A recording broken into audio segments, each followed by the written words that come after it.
Hello, my name is Bertha Arlene Owens. I prefer Arlene, but whatever.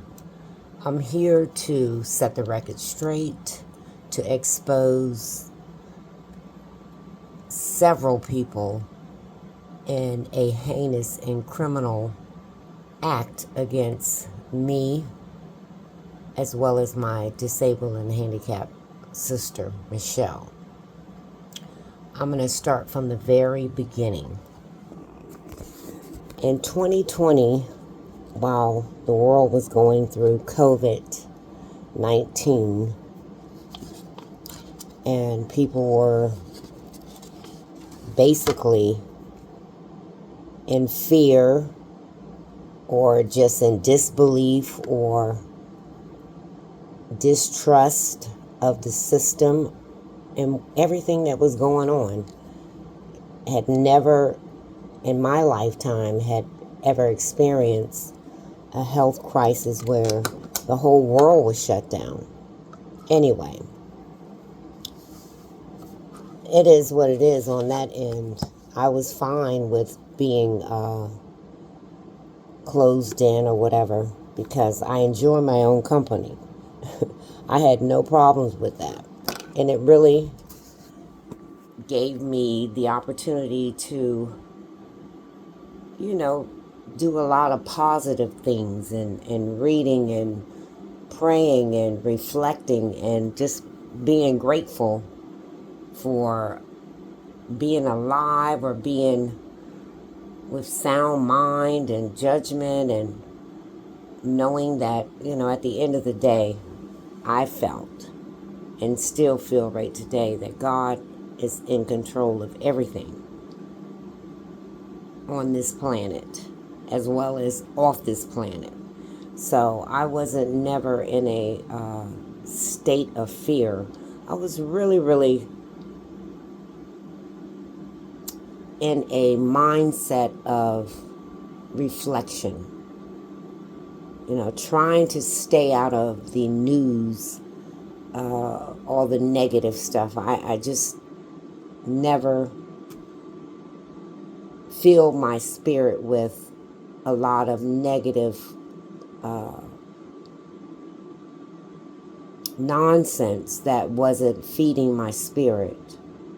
Because, like I said, I don't walk around this planet and give my existence or my well-being to man. I've learned through life, to trust in God and in yourself. So, with that being said, I've gone through an ordeal and still going through, but I'm still here and being blessed to really be even a part of this nonsense. Because I knew from the beginning of it that it was bigger than me, and I was placed in this situation for a purpose. Had very little to do with me. But I've always said, God doesn't make any mistakes. And He has never let me down. Ever. So I put my boots on and strapped them up and was ready for this war that was forced upon me. Well, like I said, it started in 2020. I was in a situation where I'm a caregiver for my sister Michelle. She's disabled and handicapped, and she really can't do anything for herself. She's had several strokes. She has a brain injury. She has seizures daily. She has lack of mobility, and it's from 2016 is when I first got her out of a rehab center, which she had been in for 11 and a half years, due to a lot of other things, but that's another whole story. So when she asked me to get her out of there, crying, I had no other choice in my spirit, in my ability to do that for my sister. We're only 11 months and 17 days apart. We never was really close. She lived her own wild life, and I did my own wild thing on my own. So, but still, I am who I am, regardless of what a lot of family members and friends have said about me taking my sister, caring for her. A lot of people always say, "Oh, that's so sweet. You're going to be blessed." And I'm like, why do people say that? The first time it was said to me, my antennas went out. And I'm like, I'm already blessed, first of all. But that's what we're supposed to do. If you're able to do that, especially for a family member, that's the way life used to be.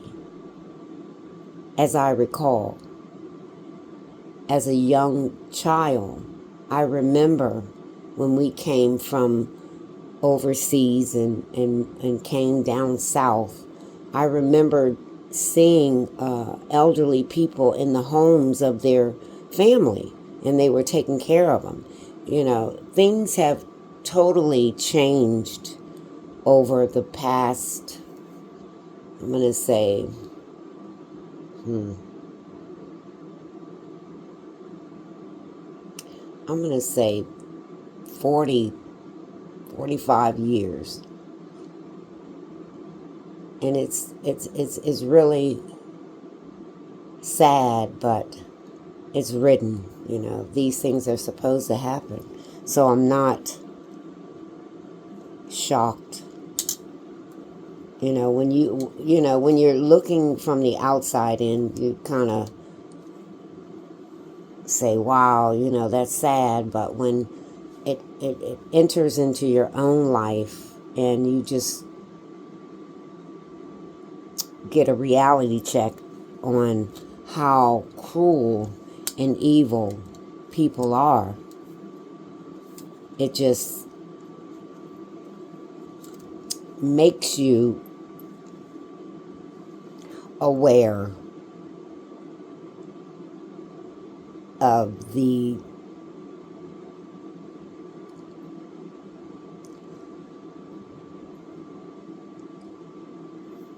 real, what do I want to say, the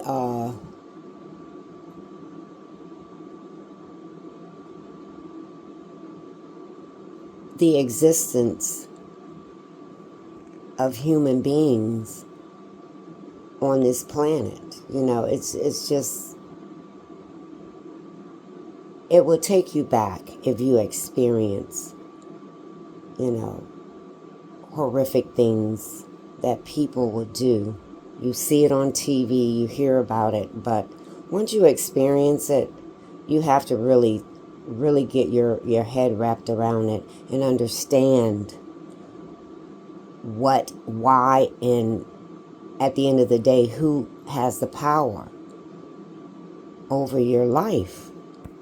So that's where I was very, very in line with my life and who has power over it, because I've always walked by faith. As a self-employed hairstylist, if you didn't walk by faith, you probably were pulling out your hair on a daily basis, not knowing where your money was coming from or coming in, whether it was coming in or out, or not, But me personally, I learned to walk by faith and give it to God and know that He will never, leave me, or my needs will be met. It may have not been when I wanted them, but He was always on time. Because we have to learn through mistakes and challenges. But as long as you stand strong on the love that He has for you, because you can't turn around and say, well, last month He looked out, but this month He didn't. So, I'm not feeling this, this relationship. It doesn't work that way. That's not how faith works anyway. But anyway, let me get to the real story. So in 2020, during the crisis that we were going through, and everybody was, masked up and Lysol and sanitizer and, the 6 feet distance and all this, I received a phone call from Twin Canal Village Apartments in Virginia Beach, Virginia, by one of their staff by the name of Elizabeth Wilson. She called, I think it was around September of 2020, and I had put an application in. It hadn't even been a year, I don't think, because one of the tenants out there, an ex-girlfriend of mine, had told me they're accepting applications. Why don't you put an application in for her, for a handicapped unit? And I did. So anyway, we received a call and said that they had apartment available, whatever. And after that, I think I took my sister in and we did paperwork. Not a lease or anything.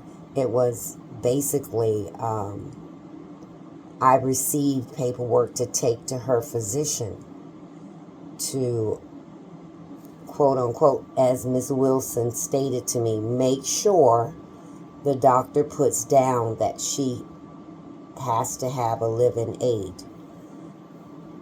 But that to me was like, okay, but she has to anyway. She can't take care of herself. So I just kind of like shrugged that to the side. And I'm like, she was real specific on that, but it wouldn't be any other way anyway. She cannot take care of herself. You can look at her and see that.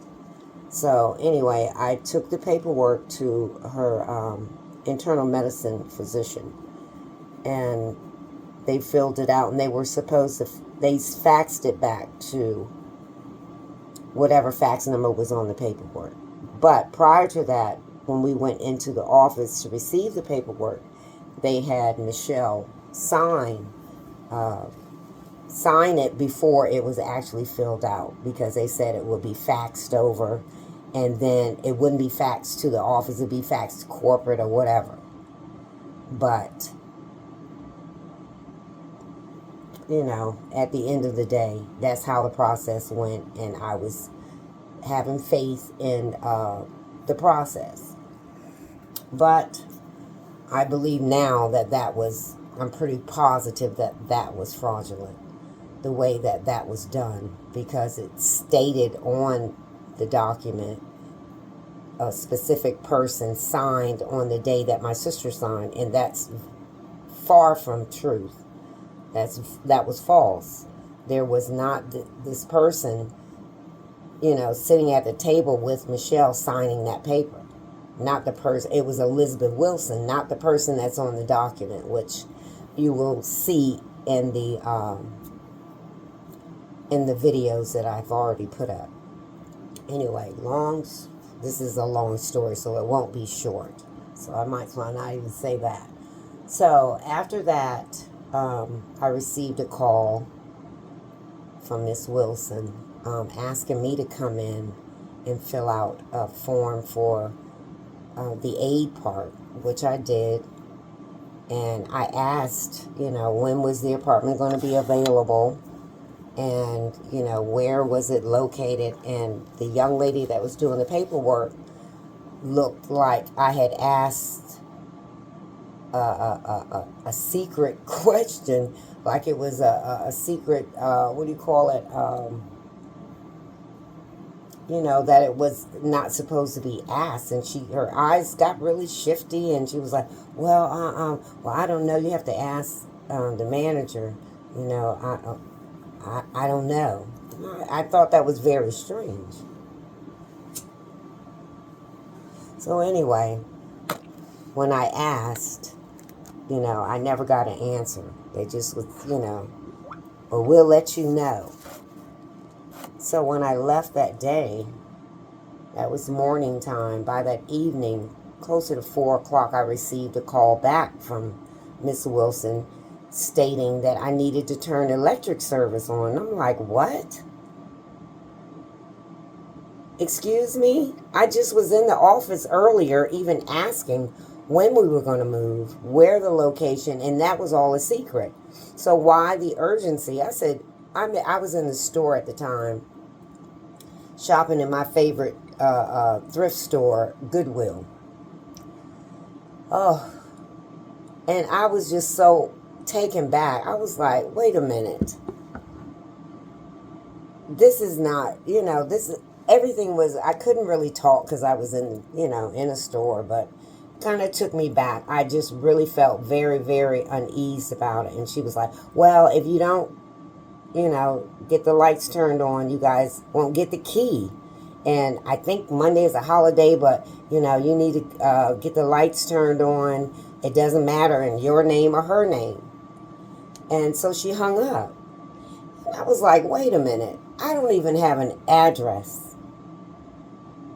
So I called her back. I said, you didn't even give me an address of where to get services turned on, even though I'm feeling some kind of way, but I went on and did it, thinking that I'm dealing with an adult, a professional that's doing, their job. But my spirit was telling me, no, something is not right with this. But I went on and got the service turned on. And that Monday, I believe it was Monday or Tuesday, one or the other, I received a call from her. I did not rest the whole entire weekend because my spirit was telling me something is not right. I had lived in these apartments when my first apartment was in Twin Canal when my daughter was 2 years old. And I moved out when she was 9. Started getting a little too rough out there, so I decided to move out. Anyway, when she called me that morning, I popped up and she asked me for the account number to the Dominion Energy. And I sat straight up. I said, can I give you a call back? I'll give you a call back. But instead, I got dressed and I went to the office. When she came to that door, first of all, she wouldn't open the door. She looked surprised to even see me with a nervousness behind her eyes.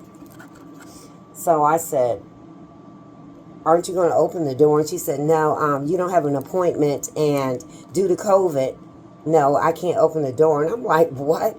I was just in here Friday and a couple of days previous, and we were there for hours filling out paperwork, and it wasn't a problem then. So I said, yeah, okay. So I said, well, I don't know, what you're doing, but I'm not, this is not the proper protocol. And I'm not going any further until I see the unit. So I've never had to turn on electric service before a contract was signed or even a notice of when we were moving. Everything was being done very, very quickly and underhanded and sneaky and just not right. So she says, well, I can't, due to COVID, I can't take you to look at the unit. I said, excuse me? And then she said, well, I can meet you there and I can give you the key and you can go in and view it yourself, which I did. And it was so horrific. I was so terrified and disturbed at the filth and the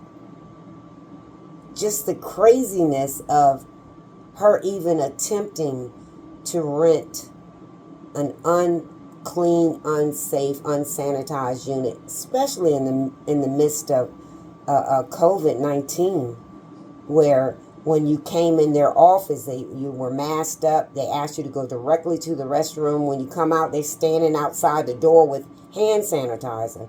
But they're going to try and give us a unit that is filthy and just foul.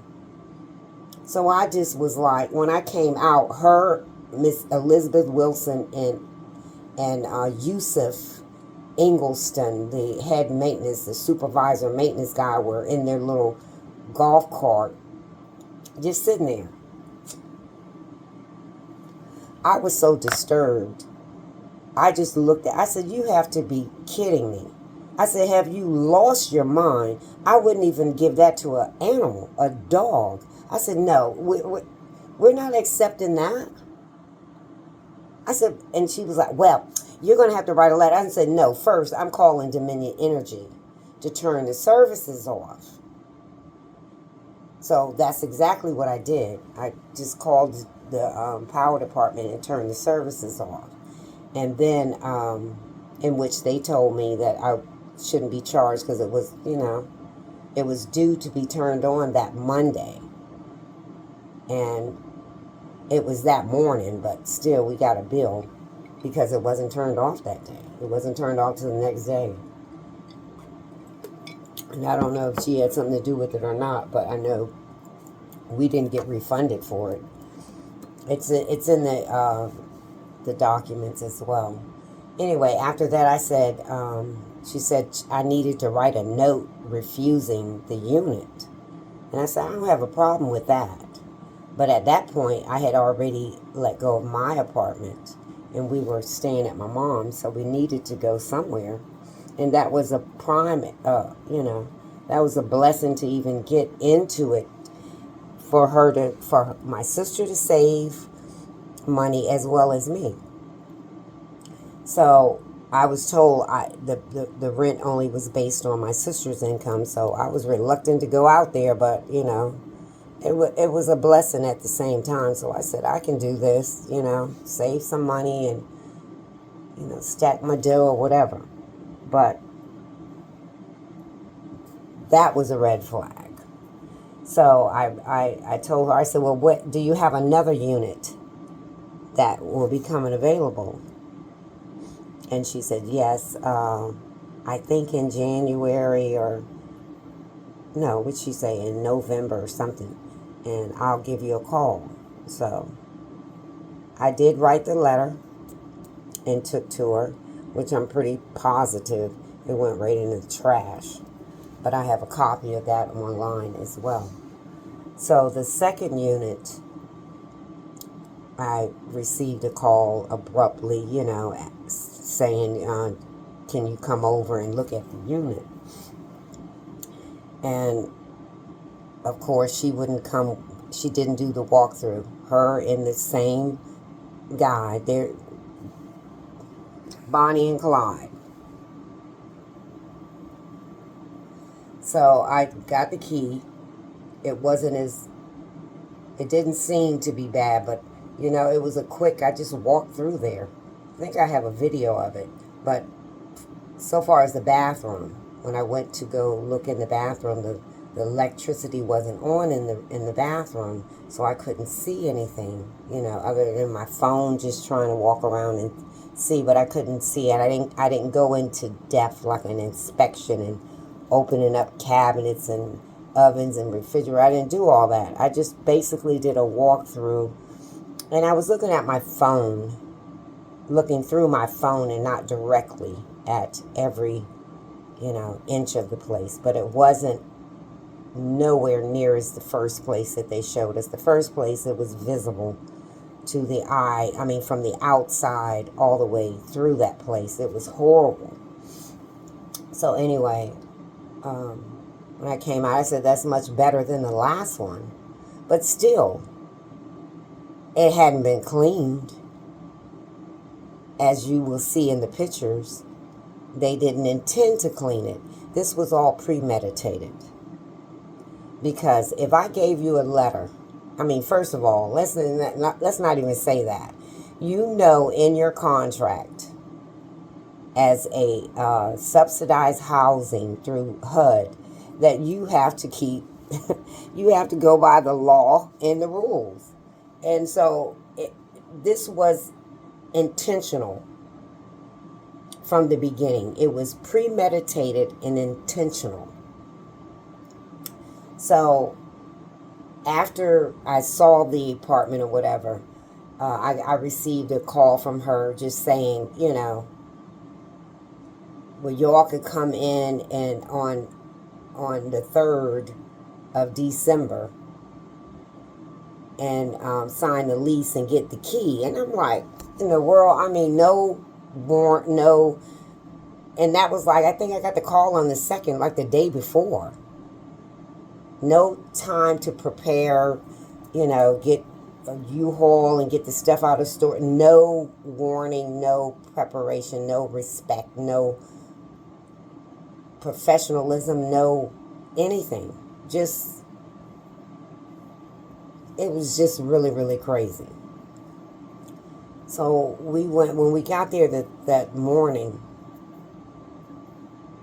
she was, had my sister initially and signing. I was sitting right there. Only time I left was to go get my registration in my car.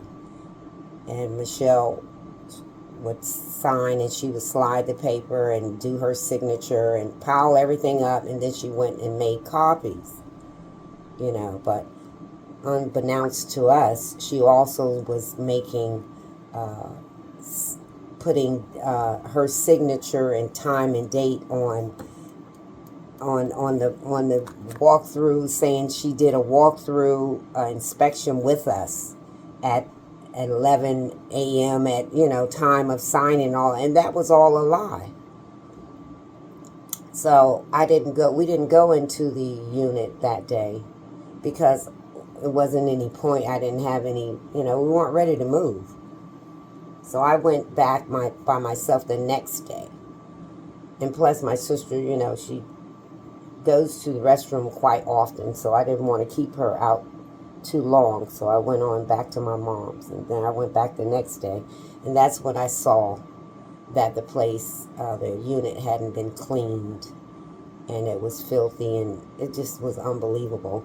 And then when I called to the office, Miss Wilson answered, and when I explained to her, I said, this apartment hasn't been cleaned. It is filthy, it's, this and that and that, and she started laughing. She belted out a laugh that I will never forget. And then right behind it, oh, I'm sorry. I said, sorry? I said, no, we can't accept this. We're not going to take occupancy until you guys come and do what you're supposed to do.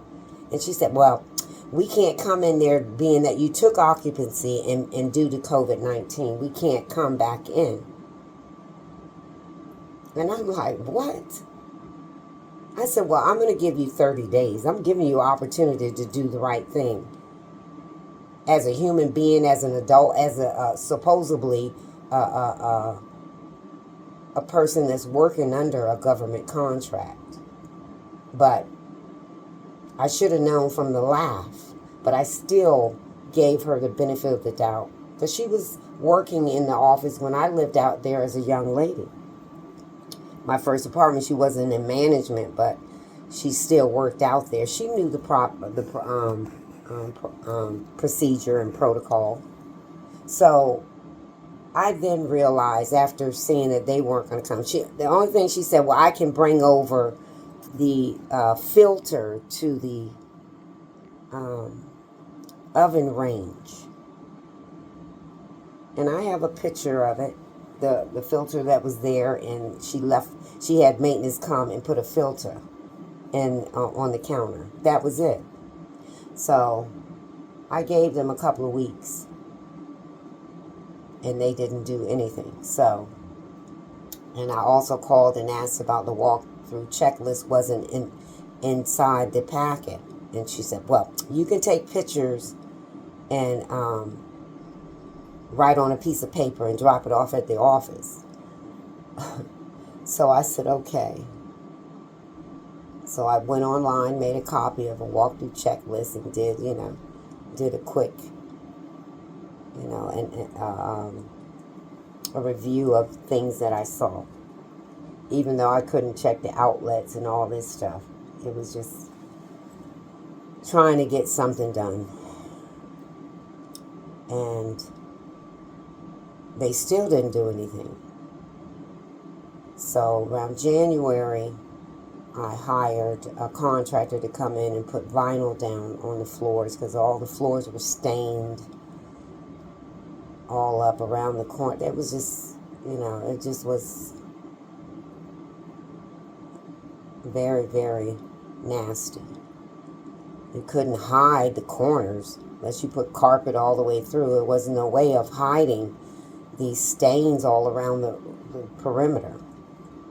So they weren't trying to do anything. So I contacted HUD and really got nowhere with them. They really weren't talking like they were supposed that they were going to do anything. They just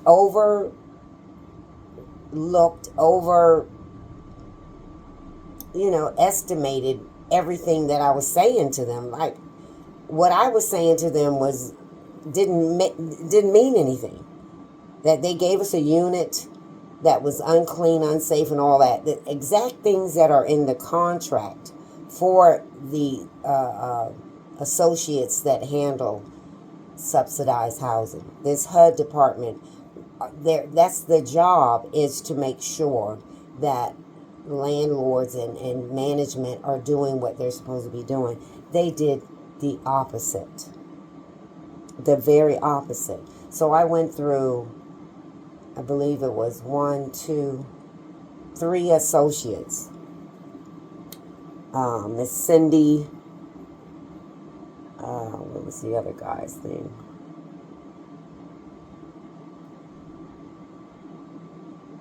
Forgot his name, but anyway, all the way to Barbara Walmack Braxby. And that was the end. And then I tried to reach out, certified letter to the secretary of HUD, Marcia L. Fudge, which has retired and refused to give any communication to the public. And they have an article on her about that. They say that she's only the second person that refused to leave, an email address or some type of communication for future, Anyway, I'm not surprised she jumped out because I served her with a conditional acceptance as well.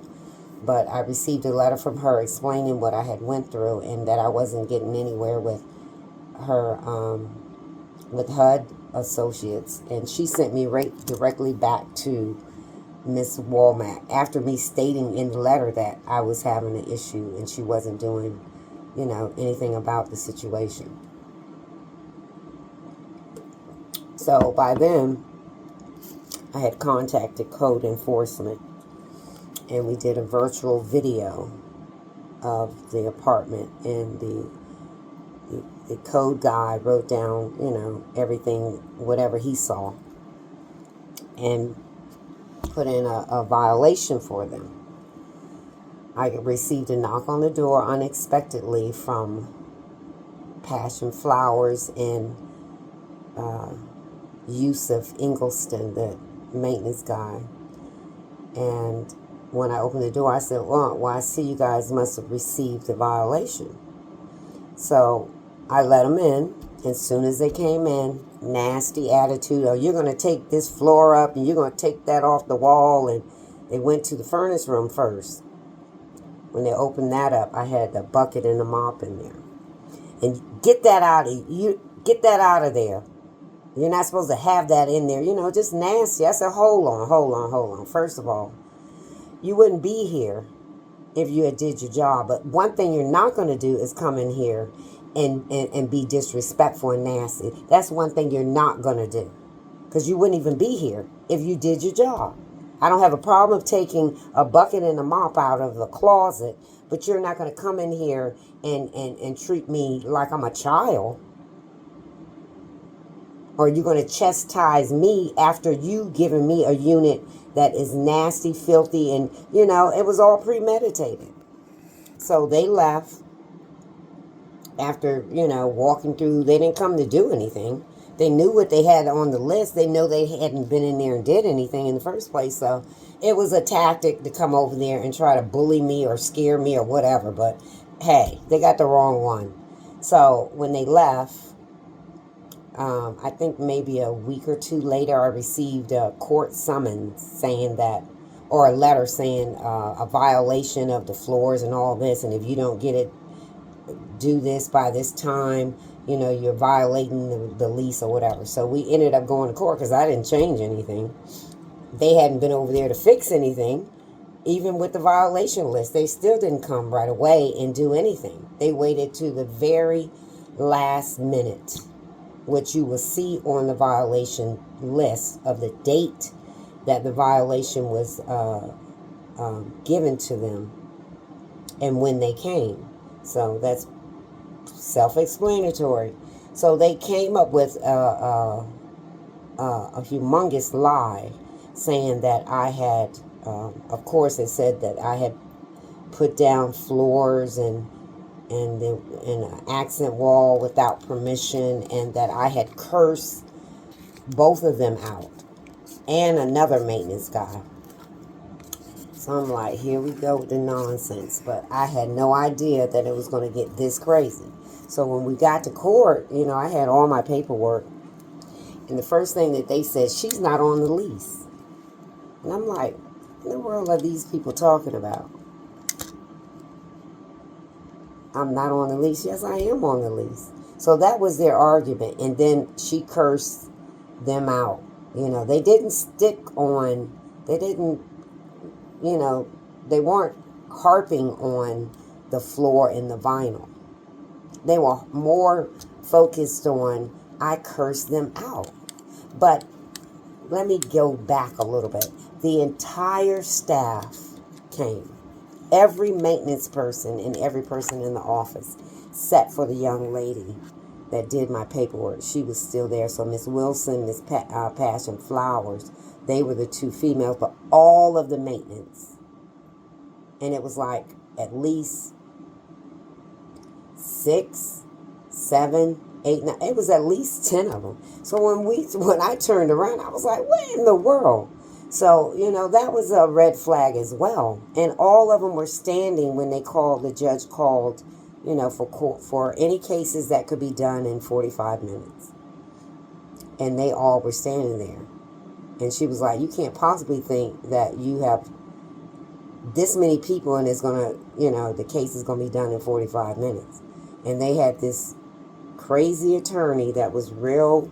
I didn't think he was an attorney. I said, where'd they find this guy at? He had this oversized suit on,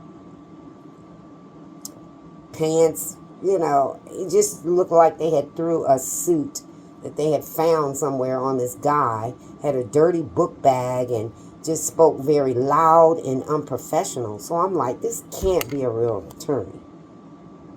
He's not even acting like, or even presenting himself as a professional. So anyway, they were adamant about being able to do this case. Well, everybody's not going to testify is what he said. But the ones that did testify, all of them said the same lie, that I had cursed them out. Miss Wilson stated that I wasn't on the lease. Passion Flowers said that I cursed her out, called her out, all these names and all this stuff. And Mr. Yusuf, I think when the judge heard that, he was like, okay, enough is enough. I don't know what laws y'all have. Is something in your contract that states if someone curses that you can evict them. But at the end of the day, Yusuf said that I had cursed him out while he was underneath the sink, working under the sink, which he's never done.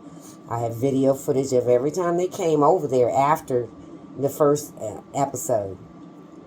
I videotaped him because I didn't trust him at that point. So he said that I had cursed him out, and he felt like his life was threatened. So the judge was like, come on. You could tell he's looking at the bailman, and he was like, these people crazy. So he said, look, you guys don't have a case. So he dismissed it. But I had taken out a judgment on them for, I hired a mold inspector, and I had to go in and clean the unit myself, which took me 2 weeks to really get it done because the mold was so heavy. They had taken the seal off the shower, around the shower faucet, where you turn, and I didn't, because it was to the wall, and you would have to pull out to really see that it was nothing protecting it. And once I realized that months down, I was like, that's where all this mold smell is coming from, because the water was running behind the wall, and I was constantly going in there trying to clean. I'm like, what in the world? I bought so many products trying to get rid of the smell, and it was terrible. Anyway, long story short on that part. When we went back to court for the for my judgment against them, no one showed. No one showed up. The judge allowed me to present my evidence and everything, and she gave me the judgment. So I tried to reach out to them to ask who I send the paperwork to get my money, and they kind of like was throwing around that for a while, and then all of a sudden I got no response, and plus that I had put the rent in escrow on each time we went to court. The court clerk and all them were saying, well, they'll mail it. But months went by, and I'm calling. Then I started going down there. They would give me the runaround, as you will see in the documents. Never received that. And then the last time, I think it was like it had to be almost a year later, when they told me I had to go back before the judge. Was that after he had wrote? Anyway, I started asking for copies of documents and stuff, and that's when I found out that they had actually taken my judgment and awarded it to them. Didn't receive any court appearance, nothing, no letter, no nothing. Just started receiving these final judgments from the judge, and I'm like, what in the world? So I went and got, talked to an attorney. And that was after they had filed, what do you call it? Appeal. On the day, I believe it was on the day that they actually had given the money away. Matter of fact, it was. They filed an appeal on August the 5th, and on the documents you will see on August the 5th, they gave money to Burlington Capital. So they had set up this fraudulent, served me or in my sister's name. Now, mind you, they took me off of the whole entire judgment. When I went down there to file it first, it's in my name, which you'll see. Then the second time I went down there, the girl said, well, your name's not up here. They have Michelle Owens. And I said, that's my sister.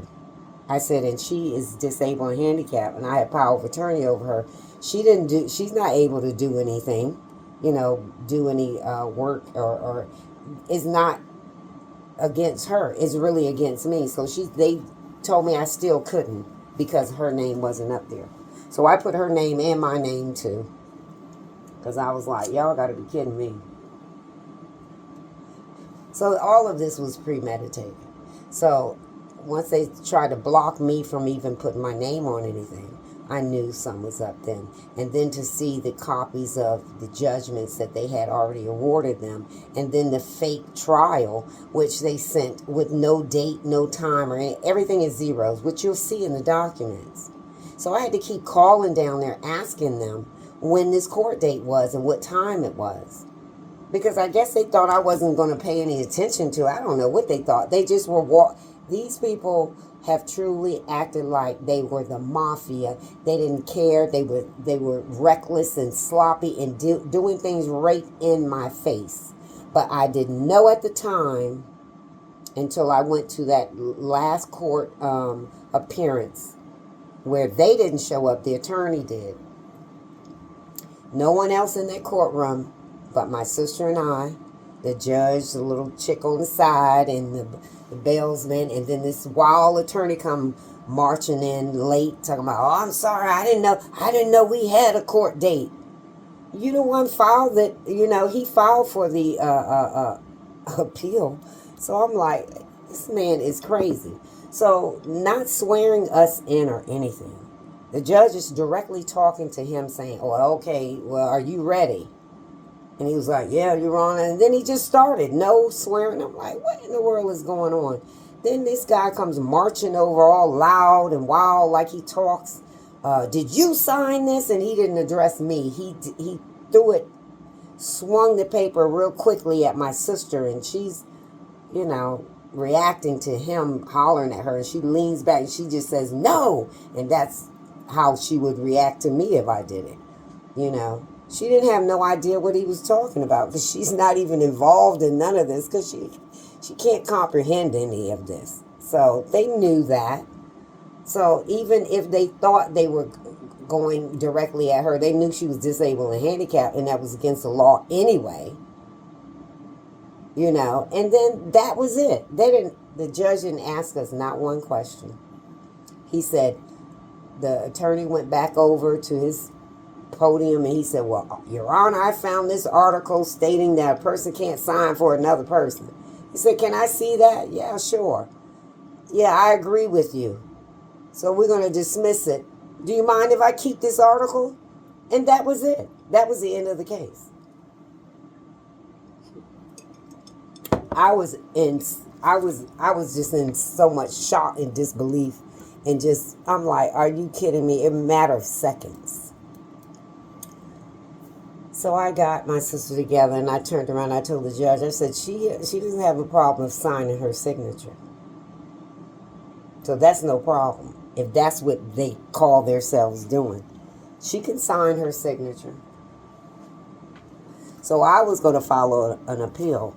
But of course, they had already taken the money and planned all this. So what the judge did, Judge James Lewis did, was not, he didn't put in the final order. So I kept calling, going down there, asking if he put the order in, because I couldn't file anything if he hadn't put the order in. They were giving all kinds of excuses, laughing and giggling. Well, sometimes it's right on their desk, and, he'll put it in whenever. So he waited until the 8th day. You only have 10 days. But, of course, on the paperwork, it didn't say that. He stated on the paperwork like he had put it in a couple of days after the court case, but that was a lie. I did go obtain a attorney through some service and paid $35 or whatever. The attorney was right there at the courthouse. So when I went to him, he was like, "Are you sure that's what they said that it was? I don't see any laws that's been changed. Are you sure?"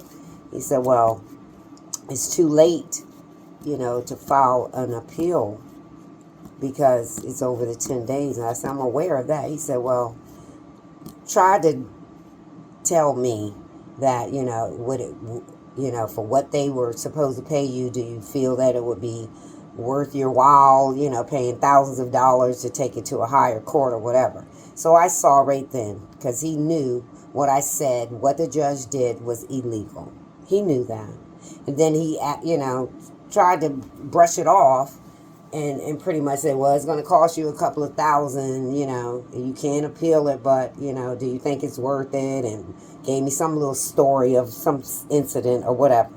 So I said, "Now, first of all, you didn't already showed me, because you already made me already know that you're not going to be on my side and you're not calling out the injustice. Then you're going to ask me, after really telling me that you weren't going to represent me, ask me for a copy of the power of attorney." Why would you want a copy of my power of attorney to keep in your file if you weren't going to represent the case? So I said, before I left, on my way out of there, as soon as he did that, I said, yeah, that's your evidence to show to the judge that I was there, and to get your little brownie points or whatever. So that was that on that end. Hold on, I'll be right back.